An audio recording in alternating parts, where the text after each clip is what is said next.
ಮದ್ರಾಸಗಳಲ್ಲಿ ಕನ್ನಡ ಕಲಿಕೆ ನಿಲ್ಲಿಸಿದ್ದಾರೆ ಅನ್ನೋ ಆಕ್ಷೇಪವನ್ನು ಇಲ್ಲ ನೋಡೋಣ ಆಧರಿಸಿ ಇವ್ರು ಮಾತೆತ್ತಿದ್ರೆ ಬಿ ಜೆ ಪಿಯವರು ಒಂದು ಧರ್ಮದ ವಿರುದ್ಧ ಮಾಡೋದು ಅವರಿಗೆ ಚಾಳಿ ಕೆಟ್ಟ ಚಾಳಿ ಅವ್ರ ವಿರುದ್ಧನೇ ಬೀಳುತ್ತೆ. ಈಗ ದಾವಣಗೆರೆಯಲ್ಲಿ ಏನು ಮಾಡ್ತಾ ಇದ್ದಾರಂತೆ, ಮದ್ರಾಸನ್ನು ಹೋಗಿ ಅಪ್ಕೋತಾ ಇದ್ದಾರಂತ.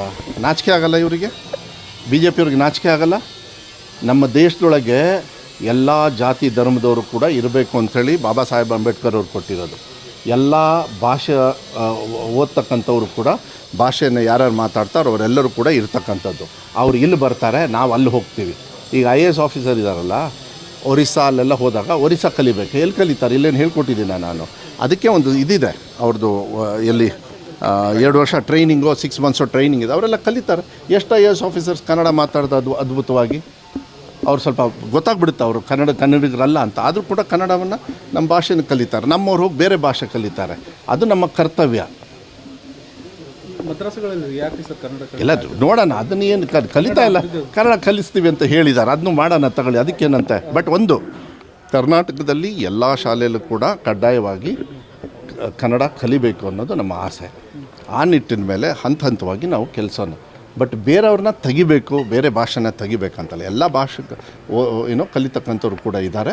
ಅದನ್ನೆಲ್ಲದೂ ಕೂಡ ಎಲ್ಲರ ಜೊತೆನೂ ಚರ್ಚೆ ಮಾಡಿ, ಮಾನ್ಯ ಮುಖ್ಯಮಂತ್ರಿಗಳು ಕೂಡ ಚರ್ಚೆ ಮಾಡಿ ಇಂಥ ಥರ ಡಿಸಿಷನ್ ಏನು ತಗೋತೀವಿ.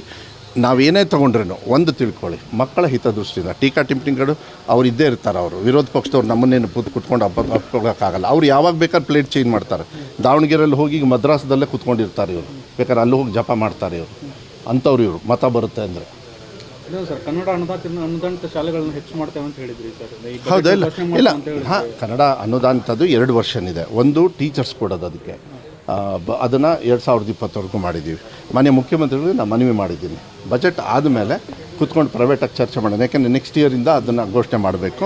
ಐ ಥಿಂಕ್ ಏಪ್ರಿಲ್ ಎಂಡಲ್ಲಿ ನಾನು ಮತ್ತೆ ಅದನ್ನು ಮಾನ್ಯ ಮುಖ್ಯಮಂತ್ರಿಗಳಿಗೆ ಟೈಮ್ ಕೇಳಿದ್ದೀನಿ, ಎಷ್ಟು ಖರ್ಚಾಗುತ್ತೆ, ಎಕ್ಸಾಕ್ಟ್ಲಿ ಏನಾಗುತ್ತೆ ಅಂತ.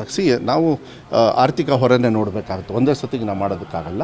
1995 ಮೇಲೆ ನಾವು ಕೊಡಬೇಕು ಅಂತ ನನ್ನದು ಆಸೆ ಇದೆ.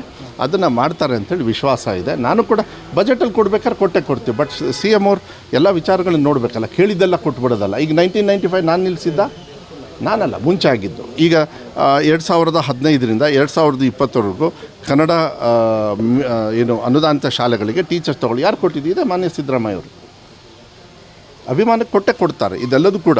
ಆಮೇಲೆ ನನ್ನ ಇಲಾಖೆಯಲ್ಲಿ ನೀವು ನೋಡ್ಕೊಂಡು ಬಂದಿದೆ, ಸಾಕಷ್ಟು ಸಮಸ್ಯೆಗಳು ಪೈಲಪ್ ಆಗಿ ಕೂತ್ಕೊಂಡಿದ್ದು, ಹಂತವಾಗಿ ಮಾಡ್ತಾಯಿದ್ದೀವಿ. ಇದು ಸಮಸ್ಯೆ ಅಲ್ಲ, ಒತ್ತಡ. ಸಮಸ್ಯೆಗೆ ಒತ್ತಡಕ್ಕೆ ಭಾಳ ಡಿಫ್ರೆನ್ಸ್ ಇರ್ತದೆ. ಕ್ಷಣ ಕ್ಷಣದ ಸುದ್ದಿಗಳಿಗಾಗಿ ಫ್ರೀಡಂ ಟಿವಿ ಸಬ್ಸ್ಕ್ರೈಬ್ ಮಾಡಿ, ಲೈಕ್ ಮಾಡಿ ಹಾಗೂ ಫಾಲೋ ಮಾಡಿ. ಹೊಸ ಸುದ್ದಿಗಳ ನೋಟಿಫಿಕೇಶನ್ಗಾಗಿ ಬೆಲ್ ಐಕಾನ್ ಮೇಲೆ ಕ್ಲಿಕ್ ಮಾಡಿ.